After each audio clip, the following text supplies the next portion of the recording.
Hi everyone, 皆さんこんにちは. Today I am here with a special guest. Hello. It's Matt versus Japan. Today we're planning to battle it out. Oh yeah. And talk about how to actually become fluent in Japanese because we might have some pretty different takes. So I think as fellow Japanese self-taught learners, I think this is the first time that we're actually talking about how we learned like straight to each other. I've always wanted to make this video. Awesome. Thank you so much for being on the channel. Yeah, thanks for having me on. I have some strong opinions when it comes to how to learn Japanese. So. Okay.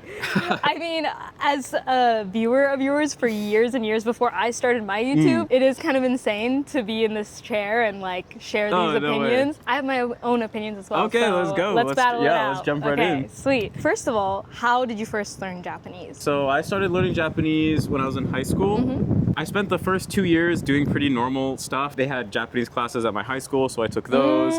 And I used like random apps I found. But I started studying really seriously 2 years later when I was 17 because I found this blog called All Japanese All the Time. Oh, which interesting. Really inspired me to. It was basically this guy who had this story where he taught himself Japanese to fluency in less than 2 years while being in America just by like completely immersing himself in Japanese. Wow. And so I was like, well, if this guy could do it, I can do it too. So I tried to just basically replicate his method and just listen to Japanese as much as I could, like 24/7. In hindsight, I would definitely probably look really weird to everyone else around me because I'm like wearing these headphones all day and listening to anime and trying to read Japanese books and stuff. My method was very much just get input all the time, look up the stuff I didn't know, make flashcards and Anki. I lived in Japan for 6 months when I was in high school as well, around that same time, and that helped a lot, but at the same time, at that time, I couldn't speak Japanese yet, so I had a pretty rough time. I also kind of was in the countryside and didn't have the best host family, so it was like a little rough. How far were you into learning Japanese when you first came to Japan? The very first time I came to Japan was just for 3 weeks. It was like a little trip through my school. And at the time I spoke like virtually none, but it was enough to make me really inspired. So it was right when I came back from that trip that I started getting really serious and was like, okay, I'm gonna actually basically sacrifice everything else for this one goal. And then basically a year after that, I went back to Japan, and I was at the point where I could have conversations when people were talking like directly to me and they would kind of simplify their speech for me and be patient with me. But then when Japanese people would talk amongst themselves, I basically couldn't follow.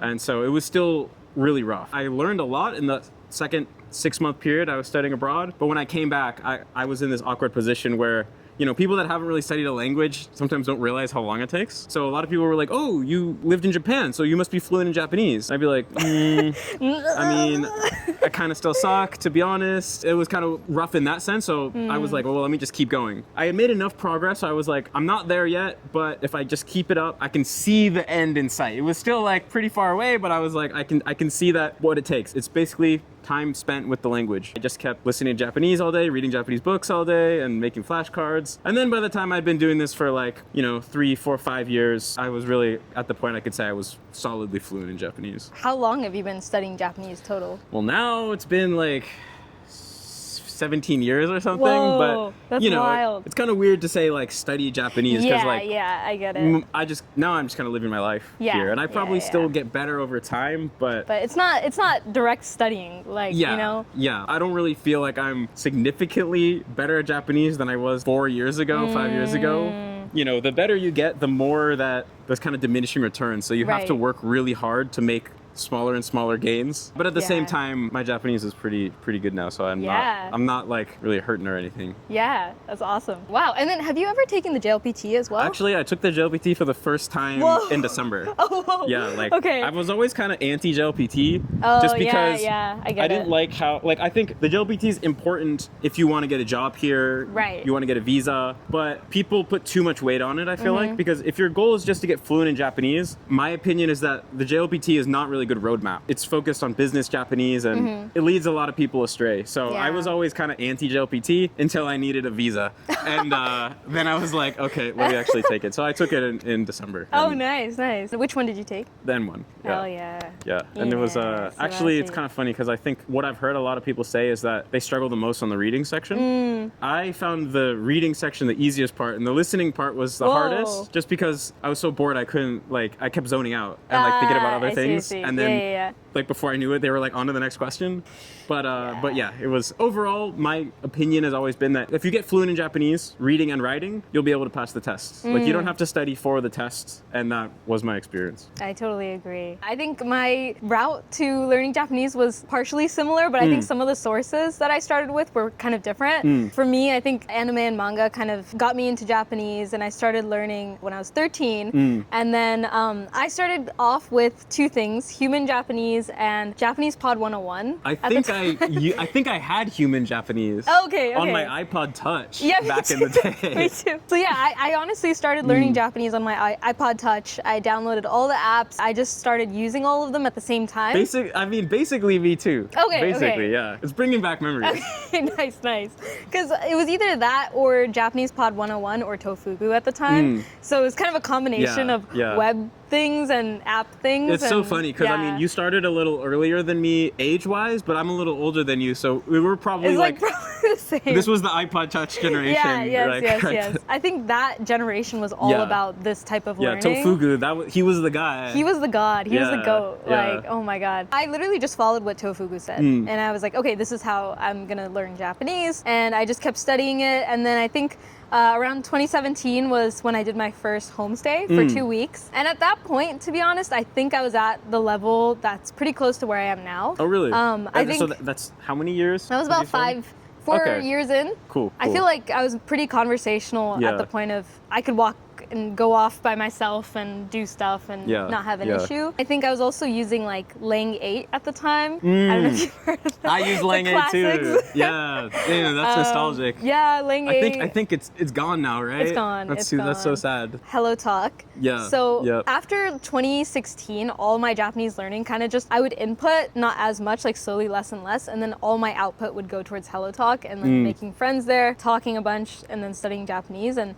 that loop kept going until I moved to Japan 3 years ago. And I feel like I get that all the time where people are like, oh my God, you learned Japanese in 3 years. Like from living here, how did you do it? And I'm like, that's a crazy assumption to make. Because it's not that easy. No, I get that too. Because basically after studying abroad in high school, I didn't come to Japan a single time for 10 years. Oh, wow. And if it wasn't for the pandemic, I probably would have came a little sooner. But still, basically what that means is that I went from being relatively shitty at Japanese, which I was when I came back from my study abroad, to basically the level I'm at now while being in America. Yeah. And so when I finally moved to Japan 4 years ago, same thing. Like people were like, how long have you been living in Japan for? I'd be like, 2-3 weeks. I'd be like, what? Yeah. You know, and even now, it'll be like, how long have you lived in Japan for? And I'm like, 4 years. And they're like, oh wow, you got this good in 4 years. I'd be like, no.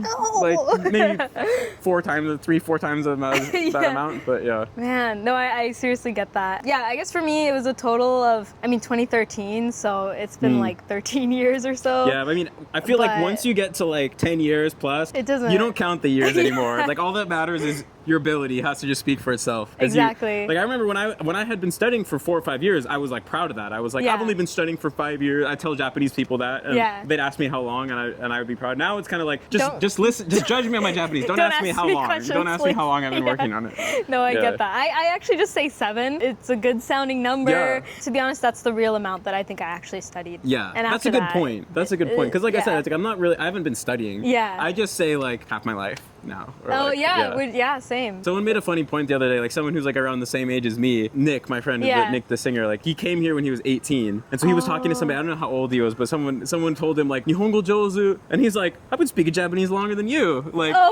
Because maybe the Japanese guy was like 13 or something. He'd been like living in Japan longer than. Oh my God. So it gets to that point where I mean, sometimes it is kind of sad when you meet Japanese like 10-year-olds. Yeah. And like I've been studying Japanese longer than they have, and of course their like pronunciation's better than mine, and like they have certain advantages that only natives have. I do like to flex the fact that I know certain words that kids don't know, and then I'm like, damn, okay, I have a little bit more on these kids. Yeah, that's the one thing that if you're diligent enough, you can actually beat natives at, is like you can learn all the words if you just keep going long enough. It's tough. I bought like the Japanese kanji unko drill for 6th graders to explain. It's like this children's Japanese kanji learning book. Every sentence is like based around like poop, which is unko. I was looking through the kanji in that book, and it was actually like really challenging. Oh, really? And I couldn't believe that 6th graders were like learning all of this. That's probably like the government mandated 6th graders have to learn these kanji. Exactly. So that was tough. What is your hot take for learning Japanese? Ooh, I have a few of those. I guess mine might not be a hot take because I think you relate to it. Yeah. But my hot take is you really don't have to live in Japan to learn Japanese. I don't even think that's a hot take Is it anymore, not? to be honest. Well, it depends. I guess it depends who you're talking to. I think in Japan, people think you have to live in the country. I think that is a good point. To learn the language, which is why people are always like, how long have you been here? That's true. You speak That's Japanese. True. There probably are a lot of people that like think that. I mean, I guess I've been saying that for enough time that too. like anyone who doesn't believe it probably doesn't watch my videos. Yeah, okay, at that's this fair. part. Me too, actually. But yeah, I mean, if you ask a random person on the street, they probably would think you have to like live in the country or something. Yeah. I think now one of the things I've shifted to is I think that you should learn spoken Japanese before written Japanese. Oh, because interesting. most people by default learn both at the same time, Oh, right? Like starting on day yeah. one, you're learning kanji and you're learning hiragana, but then like as soon as you finish that, you're learning kanji. Yeah. And basically people, and in a lot of ways have a reading focused method. Like they'll probably do both. The time that they think if I'm studying Japanese will be like they're using a text to study. If you learn mostly through listening, then you end up sounding more natural in the end because basically you're learning all through sound. Whereas when you're reading, until you've like perfectly installed the sound system in your head and you have perfect pronunciation, you're kind of reading it in your head and pronouncing it in your head, but you don't have the perfect pronunciation. Yeah, And I think that can build habits. I don't know if I can agree with that, though. Like, knock me on this if I'm wrong, but I feel like I've seen a video where you've mentioned it's better to learn input before speaking to people. Like, take a long time before actually speaking to people. But I feel like if you start speaking to people, yes, you'll like pick up a lot of Japanese. It's almost like for example, me, in my family, I speak Telugu with them. I can't write a lick of Telugu, but I can speak it. It creates the same situation. You'll have that, but it's way harder to kind of bring yourself into the reading. The way I think about it is the sequence that I would do is like, I wouldn't recommend you jump into conversation from day one. Oh, okay, I see because you're not going to be able to say anything and you're not going to understand anything they're saying. Yeah. But I think you should start with just listening and trying to learn how to understand. And then you can start speaking. I mean, ultimately, well, this is how I think about it. It's like, there's only two options, right? You learn how to read Japanese starting day one or starting day 300, right? When you've been listening for 300 days. Oh, okay. So like, who's gonna have an easier time learning? Somebody who knows literally nothing, they don't know Japanese, or somebody who at least knows how the words sound, they just have to learn the symbols that go along with it. That's a good point. I think having that, like, people do kind of stray away from speaking really early on because it's so like daunting and you need other people to do it. That's true. It's funny because there's people that are like, it depends on your personality. Like people like me who are more introverted, I feel like are just like you said, they will put off speaking forever because they keep telling themselves they're not ready yet, basically. And that's a trap. But I also think that some people that are super extroverted and outgoing, they're just like, I just want to speak from day one. And if you do that, but you haven't done enough input, then you're kind of just making it up on the fly. And most of what you say is probably going to be wrong. And then you can end up making all these weird habits of saying unnatural things that are kind of hard to go back later. So I think it's a balance, I guess. Definitely not too much, but I do think the balance of having hiragana and katakana for sure. It sucks, but I do think it's important. It helps a lot. Without it. I think overall the balance is like, I would probably learn hiragana and katakana. If you make flashcards, put it on the back of all your cards. But I've been making, like right now, the way that I have been studying Chinese, which I've been trying to do recently, is I'll make flashcards that have just the audio on the front. I'm like listening to it, and then I look at the back, and then I'll have the reading on the back. Oh, that's cool. But I find that it translates into listening ability more because I'm training the ability I'm practicing, right? Whereas a lot of people will make flashcards that don't have audio on them. It's just text, and they can read it, but they're not training themselves to recognize the spoken form of it. And so then they'll turn on Japanese, and it'll be too fast, and they can't hear it. You know? I struggled with that here and there, especially when I came here, because I was so used to hearing the same people speak Japanese or the same YouTubers I would watch speaking Japanese, and then I go into these, like, I don't know, a business meeting or, you know, you're in a bar, and none of the Japanese goes through because it just sounds so different and they're so fast. I guess you could call them side effects of learning outside of Japan. Like I also, when I first moved here, I really struggled with noisy environments. Wakaru. Because it's like, then I thought about it, it's like, well, I've never used Japanese in a noisy environment. I learned Japanese through headphones. Like almost the whole language through headphones. So I'm always getting like top-notch like ear quality. Like I'm listening to people who had proper microphones right in my ear. Or, you know, meeting with my friend at like a cafe or something. So that was a challenge. I remember the first day I came to Japan, I went to the konbini and they asked me, "Fukuro, irimasu ka or whatever. And I didn't understand it at first because the way that they say that is so fast and smushed together. They say it that way because everyone already knows what they're saying before they say it. So you don't. There's no point in properly pronouncing it because everyone already knows what it is. That's the only thing they say when you're at the konbini counter, right? It's the exact same. But I'd never been at a konbini counter before, so I didn't know what they said. So I was like, Then they, were like, oh crap, before doesn't speak Japanese. Yeah, I mean, even it was confusing for me because fukuro irimasu ka is like the kanji for irimasu ka. It's like hairimasu no dakke. Well, that one would be like hitsuyo no 違うか no yo. Okay, it's different. For some reason, I think of it as hairu, fukuro ni hairu, and then I get confused and then I just like freeze. Well, that's a word too. There's another word pronounced the same way that has that too. That really threw me off, and then especially when I went to cafes, they'd be like "cafe go ryo ni narimasu ka," and then I'm like, "What do you mean? Would I use it? Like I don't understand." There are some things that almost never come up unless you're in Japan, but at the same time. It almost sounds like we're contradicting our point that you don't have to be in Japan to learn. But I mean, the thing is, like, if you have the foundation, then you pick that up really quick. Like, I imagine in like a month or two, you are like then adapted, it's like fine, which I think you don't really get unless you are in the country, which is a good point. Yeah. But you're not gonna die. Like, you'll have most of what you need. Yeah, I mean, another way to say it is like there's certain things that you can only learn in Japan, but if you're not in Japan, by definition, you don't need them. Because the reason you can't learn them is because they never show up, and if they never show up, you don't need them. The more Japanese you know, the more you can pick up what's missing really quickly. You know everything that you come across before you come here. When you come here, very quickly you'll absorb all the little missing holes. Especially a lot of the foreigners that live in Japan that don't necessarily speak Japanese. I feel like I had to kind of do the catch up to learn what they knew because their main Japanese they were using were like things at the konbini. That's funny. Or like picking up a package or like, Yeah, it's like if your Japanese was like Swiss cheese with holes, their Japanese was like just the holes, like just the fillet of the holes. It's like mostly missing, but like just the little pinpoint things you need to know. Exactly. And I was like, damn, I guess I need to figure out what all this is funny. And you don't really know where the holes are, so you just kind of have to figure it out when you get there, which sucks. But yeah, well, for me it was pretty fun because it was like playing an RPG. I'm like that's true. Like when I went and made my bank account or like trying to get an apartment, it was like little levels in a video game that like obviously frustrating too. I did not enjoy that process. Well, I will say it was only the first time for each. Okay. Like because it was all new. I was like, oh, finally it's Japan. Yeah. Ooh, I get to make my bank account. I've heard so much about this.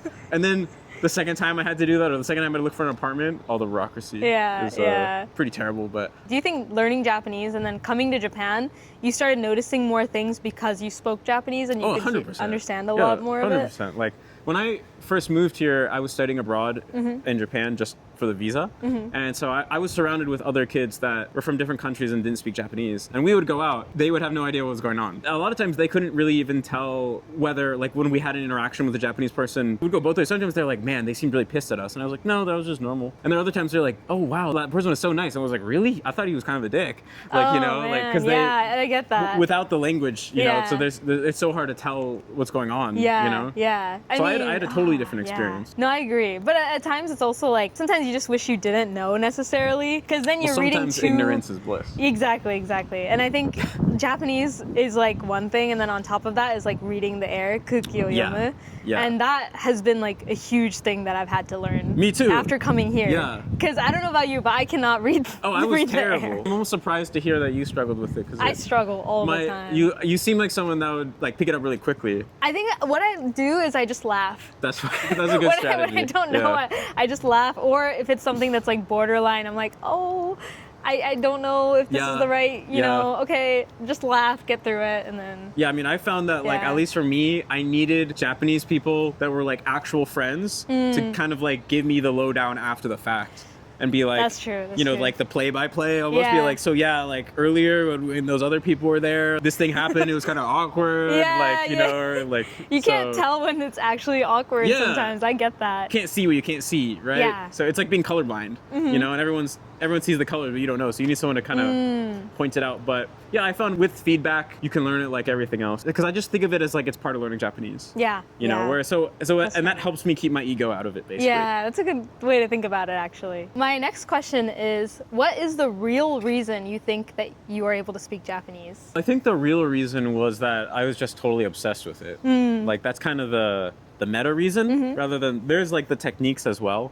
I think at the time I kind of have a pretty intense personality where I just choose one thing and get really obsessed with it to a fault. It's not a purely positive trait by any means, but because Japanese was just the thing I decided that I was obsessed with and really wanted to master and get really good at, and just did nothing but that and made a lot of sacrifice. I think that's like the biggest thing. Technique wise, definitely the core of my method is really just input and then Anki.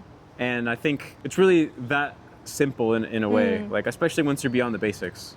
Interesting. How'd you learn grammar, for example? I had, those random apps and I had Japanese classes. Right. And so that gives you like the basics. And when I very first started more self-guided learning, I read Taekim's grammar guide. Same. And I made Anki cards for the stuff in there. But that was really it. My kind of philosophy is that a lot of what people call grammar is actually just vocab. The one that comes to mind is that when you look up, for example, like JLPT grammar points, one of them might be nagara, tabe nagara terebi o miru. But so you can think of nagara as a grammar point, or you can just think of it as a word. Yeah. If you look it up, it's in the dictionary. I kind of treated all grammar beyond the very basics as just words, basically. And I just learned them like any other word. I look up what it means. Through many example sentences, you kind of grasp how to use it naturally. And the other thing I'll say is that when I was learning grammar, like even take him and stuff, my perspective was that I was very focused on understanding. Because the thing is, if you want to know how to conjugate a verb into the te form, it's really complicated. Like you have to know what types of verbs there are, and is this verb that type or that other type, and what is it, what is the last ending here, kana, and you do this basically like a math equation to solve it. And when you're speaking Japanese in a real conversation, you don't have time to be solving those equations in your head. My approach was conjugating to the te form is really hard, but recognizing the te form is not that hard. It's like if you have a verb and there's te at the end, or de, it's the te form. So I was mostly coming out of the perspective of just understanding it and recognizing it, and then I got lots of input, and through just like listening to Japanese so much and reading Japanese so much, I kind of got a more intuitive sense of how to do it. And so now you can give me a verb, I can tell you the te form, but actually I don't know what any of the rules are because I just allowed my brain to kind of figure it out naturally. And that enables me to be more effective in conversation because I don't have to be solving any equations. I just know what it is. So do you ever get it wrong at times just by guessing kind of what the te form could potentially be? Sometimes I will trip over my tongue, of course, but I almost always know that it's wrong. Like, the thing is, like, there's certain times where if someone just said a verb and you'd never heard it before, like, let's say I made up a verb like babiru or something, right? There's no way to know whether it's going to be like babite or just like babite or something, right? Because it could be like that. But if you listen to a lot of Japanese, you're going to hear someone say, "Ya, babinakatta da yo ne," and then you know, okay, so. Well, your brain figures out like, okay, babinai, that must mean it's this type of verb. Yeah. And then, okay, I mean, because all the ones that are like tabenai become tabete. Your brain just kind of has the pattern. So you do need to hear it in different contexts. Yeah. Basically, any verb you want to use yourself, in order to use it correctly, you need to hear it used like hundreds of times in different contexts anyway. This is kind of goes into a more deeper philosophy, but I think for every single Japanese word, or almost, there's no true English equivalent that's like 100% the same. You know, for example, even something like miru, right? People say, oh, that means to see. If you lost your phone, in English, we'd say, like, oh, have you seen my phone? In Japanese, it's more likely that they would say, ore no smaho shiranai, right? Right. So they would say shiru. They would say, oh, do you know my phone? Yeah. And so if you're thinking of like a Japanese word A equals English word B, and you just memorize that, and then you kind of try to use it that way, you're going to say a lot of weird things. So already my philosophy is every Japanese word is like a blank slate. The English is like a hint, but you don't really get to see the full picture until you've seen it used in many different contexts. Right, right. So that's the case anyways. You kind of get the grammar for free anyway when you're just seeing all these words used in all these different contexts. Your brain figures out like, okay, miru becomes minai, becomes mite. I seriously relate to that because when I just started studying for JLPT, and I'd never wanted to study for JLPT, and I have a similar opinion to you because I just don't think it really sets you up for success for fluent Japanese. It sets you up for, getting a job or passing the test. Passing the test, right? So I decided to just take it for the first time.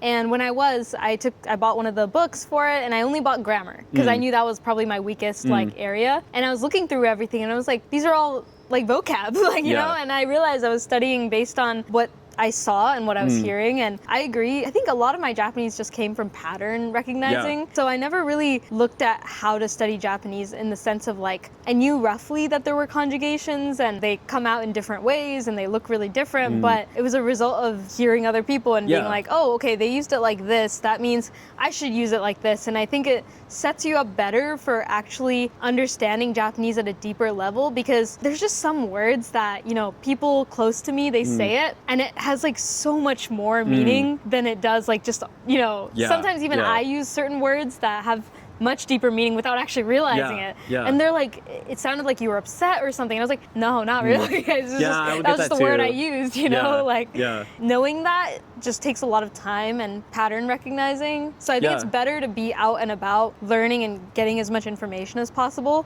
because you can't spot it otherwise. That's why I focus on understanding. And I do think that, like, I used to have a philosophy of like, if you just get enough input, you can absorb everything unconsciously without any rules. And in some situations, for some people, that does work out really well. For other people, maybe there'll be something that their brain just misses, you know? The way I think about it is, no matter who you are, if you get a lot of input, you're gonna absorb a lot naturally. Maybe some little things will fall through the cracks and there'll be like one particular grammar mistake you make. What I would do is, rather than learning every single grammar rule up front, even though in reality 80% of that you're not gonna need because your brain will just figure it out on its own, first just let your brain try to figure it all out. And then once you're, you know, a couple years in, have a native speakers give you feedback on what you're missing, and just learn the rules for the stuff you're missing. And that will help you be a lot more natural when you speak too, because the downside of filling your brain with all these rules and trying to use rules to speak is you're going to sound very stunted, and you're going to be like thinking your eyes are going to get going over there and you're in the middle of a conversation because you're like thinking about all this stuff. It's very hard to go from that point to being really natural, because being natural comes from a place of not thinking. When you were doing a lot of the input, maybe in the first like 4 or 5 years, were you doing a lot of, maybe this isn't output, but like, you know, shadowing or like watching TV shows, seeing those words in action as well? Well, I was watching TV shows all the time, like many hours a day. Early on, like I did spend 6 months in Japan, so I was speaking every day, but I would say I was 70% input, or maybe even 80-90% input and a minority output. And so, but I was listening to native input. I was watching anime all day and YouTube, and then I would listen to the anime I already watched on repeat. And I was like reading books. I was just feeding my brain these patterns over and over again. And I do think that output is important. The key with output, like I think a lot of people think of it as you're practicing using what you know. And of course there's a component of that. In my opinion, the more important role of output is that it makes you pay more attention to your input. Basically, you know, there could be something you've heard a bunch of times, like maybe that like smaho shiranai, but then you go to speak and then it doesn't come, right? You're like, wait, what do you say? It's like on the tip of my tongue.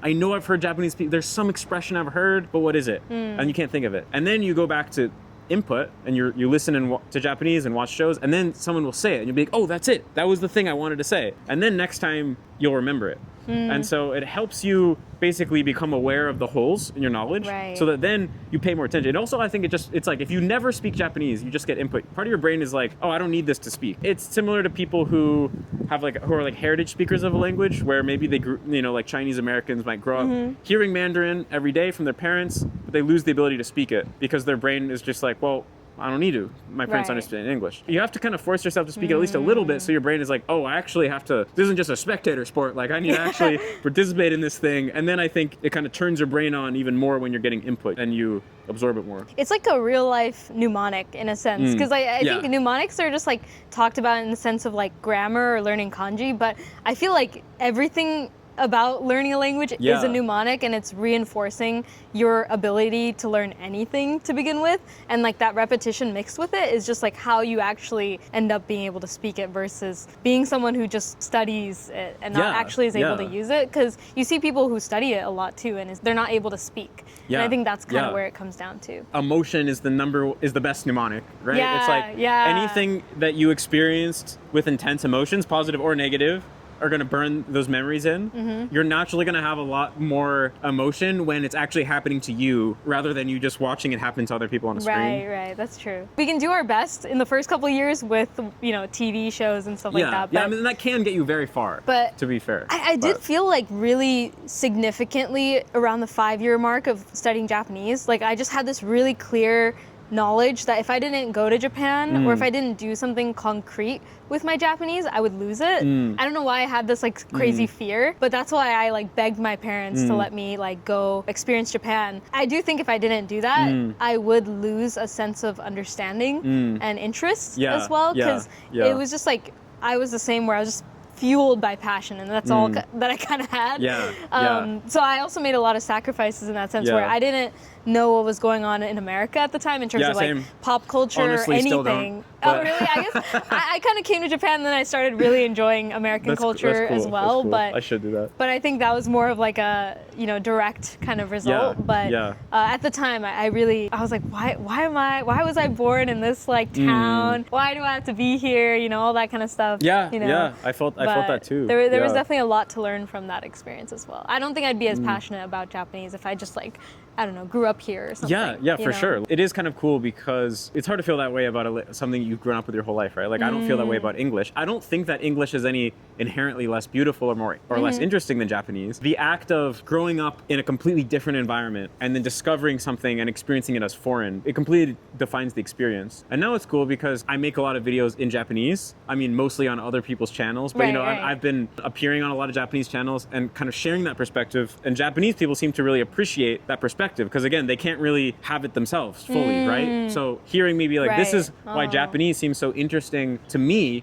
as coming from a totally different perspective, and then they get to kind of experience that one step removed through me, I guess. So it's now it kind of feels cool to have kind of gone full circle in that way. Yeah. Segueing from what you had just told me, I think this part of the video can be fully in Japanese, and we can kind of talk a little bit more about なんかよく聞かれる質問、例えば、なんか日本語勉強してたら大体なんか海外で一番言われるのは、なんかアニメを見て日本語勉強できるのかっていう質問なんだけど、実際どう思うのかなって。まあでも実際俺はほぼアニメで日本語を勉強したっていうか、そうなんだ。そう。でもなんだろうね、それで良かったのかなってちょっと思えるようになってきて、まあやっぱりアニメの日本語ってもう現実の日本語と違うじゃん、いろいろ。だからアニメばっかり見て日本語勉強すると、まあやっぱり少し変な日本語になっちゃうんだよね。で、俺も実際一回ちょっと変な日本語になって、後でそれ修正したんだけど、それ結構大変だったから、まあできたら普通の日本語から覚えた方がいいと思うんだけど、でもめっちゃアニメ好きな人だったら、やっぱそれでさ、もっと、まあ、モチベーション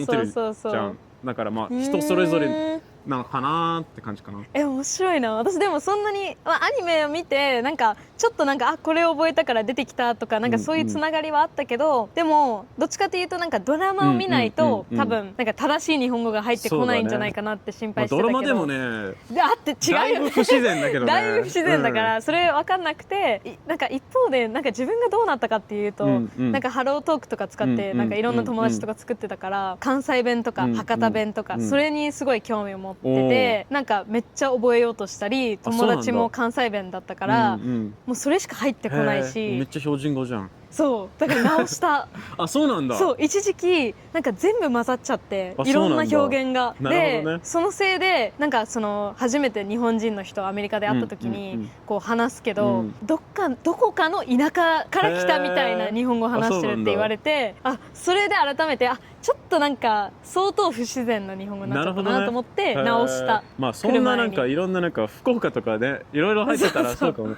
でもなんだろうね、標準語に直そうって思ったのはなんで、なんか普通に関西弁に統一しようっていう。だけどいやでもなんか自分なんだろうちょっと聞いて、なんか YouTube もちょっとやってたし、ちょっとやっぱなんか違うなみたいな。でもなんか性格はちょっと東京っぽいかもね。どうだろう。でも俺も自分のことについてもそう思うんだけど。そうなんだ。いや多分東京に住んでるからじゃない。まあそうだね。まあそれもそうだね。なんか前こんなんじゃなかったと思うし。そうだね。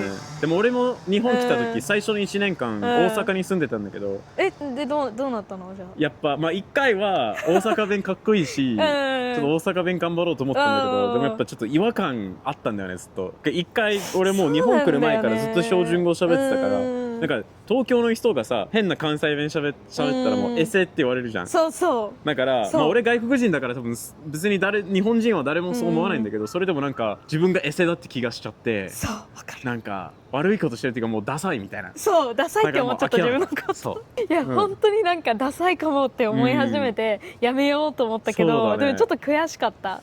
そうだね。なんかそれでもなんか友達で、インド人のなんかインフルエンサーがいるんだけど、その子はもうめっちゃ関西弁で、会社では多分直してて、でもプライベートはゴリゴリ関西弁みたいな。その多分使い分けはできなくてやってないけど、それはすごいなと思った。そうだね。多分なんだろうね。後から一回日本語を覚えた後に関西弁とかに変えるのは相当ハードル高いと。高いかも。なんか最初からそれで覚えないとちょっと違和感が出てきちゃう。絶対出てくる気がする。確かにな。でも全然違う話になっちゃったね。あ、ごめん。でアニメは、そう私もよく聞かれるけど、あんまり使わない方がいいかな最初は。でもわかる。なんか私がおすすめしてるのは2、3年ぐらい勉強して、その違和感に自分で気づけるぐらいのレベルまで持ってこれたら OK、じゃないときついし、なんか自分も喋っててちょっと今の発音変だったなって大体気づくし、でもそのまま喋っちゃってる自分もいて、だからなんかその耳トレーニングじゃないけど、それを続けたらなんかいいのかなっていう。そう、俺も理想は日本人みたいな喋り方したかったら、まあ日本人から直接覚えた方がいい。まあ日本人っていうかそれ生の日本人じゃなくても、まあ YouTube とかラジオとかポッドキャストとか、あと配信者とか、そういうのやっぱ本当にもう生の日本語っていうか、そういうのから日本語を覚えた方が一番多分自然な日本語になりやすい。確かになんか私なんか13歳の時にニコニコ生放送を使って日本語勉強してたけど、そこで確かにちょっと変な日本語をいっぱいピックアップしちゃってた気がするけど、でもやっぱ声優さんはさ全然喋り方本当に違うっていうか、そう発声の仕方、なんだよお前みたいな、なんかさやっぱ訓練されてるからね、そういう発声の仕方になるには。普通の人は別にしたくてもできないから、本当に普通じゃないんだよね。そのまあアナウンサーさんとかその声優さんの日本語は。そう、でもやっぱ練習的にはいいかなと思ってて、やっぱ早く打つこととか、すぐ返信するとか、そういうのはあるけど、なんか和骨とかなんかあった気がする。その配信に初見ですって言って入って出る時に和骨とか送ってとか、なんかそういうのあったなと思って、もう多分使われてない。そうだと思う。でなんか最後の質問が、その日本に来る前と後でなんかリアクションが変わったのかなって、その周りからの日本語喋ってる時のリアクションとか。まあやっぱり東京にいるし日本語喋っても、まあ、一番よくあるのは別に何の反応もされないっていうのがそれが一番よくある。何にも反応がない。でたまになんかね、あ日本語上手ですねって言われることもあるんだけど、でなんだろうね、ちゃんと喋ってなんか5分ぐらいちゃんと喋って、で本当に日本語うまいわみたいなことも言われることはあるんだけど、でも普通に店行ってね食べる時とかにね、普通に日本語で頼んで別に何か言われることはそんなにない。でもわかる。特に東京は何も言われないからすごいいいなって思う。その分過ごしやすくて、でもたまにやっぱ喋ってるとなんか出てくるからすごい楽しいしいいんだけど、もうなんか自分もちゃんとそれに合わせて、そのどう答えるかとかもあるっていうか、この前話したけど、その10年以上勉強していますとか言うと、あんまちょっと反応が薄いっていうか、そうだね、なんか納得されるのもちょっと悔しいよね。だってもうね10年いても全然喋れない人の方が多いからね、本当は。そうだよね、きっと。だからまあ3年って言うともうなんかまたちょっと反応が変わるから、ちょっとどう言ったらいいんだろうっていうのはあるけど。そうだね。まあでも俺はねやっぱそういう自己紹介みたいな話は必ずね毎回あるから、なんかどうやってそれの先に早くねたどり着くのかっていうのを考えてて、だから大体だから日本は4年ぐらいだけど日本語はもうずっと勉強してるとか、向こうでずっと勉強してたみたいな、結構それでなんかもう短く言うことが多いかな。その話を早く終わらせて、そのなんかメインに行きたいけど、一回そのバッファーが必要だから、じゃあ一旦このやり取りして、はい次にみたいな感じだよね。よくある話だけど、日本語と英語で自分の性格は変わると思う。めっちゃ変わってると思う、いつも思うけど。俺もそうだし、なんか今までわかんないけど、なんか日本語勉強してて、なんかその何人かそのちょっと真似してた人たちがいた。芸能人とか、なんか見てる YouTuber とか、だからその人たちを10分とか聞いたら、もうなんかその日ずっとその人っぽい喋り方しちゃうっていう癖があって、だから正直結構変わりつつあるんだけど、今東京にいるし、結構周りの人の影響が大きいと思う、めっちゃ。みんなポジティブだったら結構ポジティブな言葉使いがちだし、みたいなところはあるけど、でも頭の中にめっちゃ日本語だから、まあ半分半分かな。日本語もあるし、英語もあるし、で日々結構性格も全然違う、英語と日本語は。英語は、全然違う。遮っちゃってごめんだけど、その普段の生活の中でその日本語と英語を使ってる率みたいなのどんぐらい？でも多分半々。あ、そうなんだ。ちょうど半々な気がする。俺もでも結構時期によるっていうか、その週によるかな。日本語の方が多い時もあるし、英語の方が多い時もある。わかる。でもなんか反応は日本語になりがちっていうか。でもそうだね。あ、やばい今のみたいな。そうだね。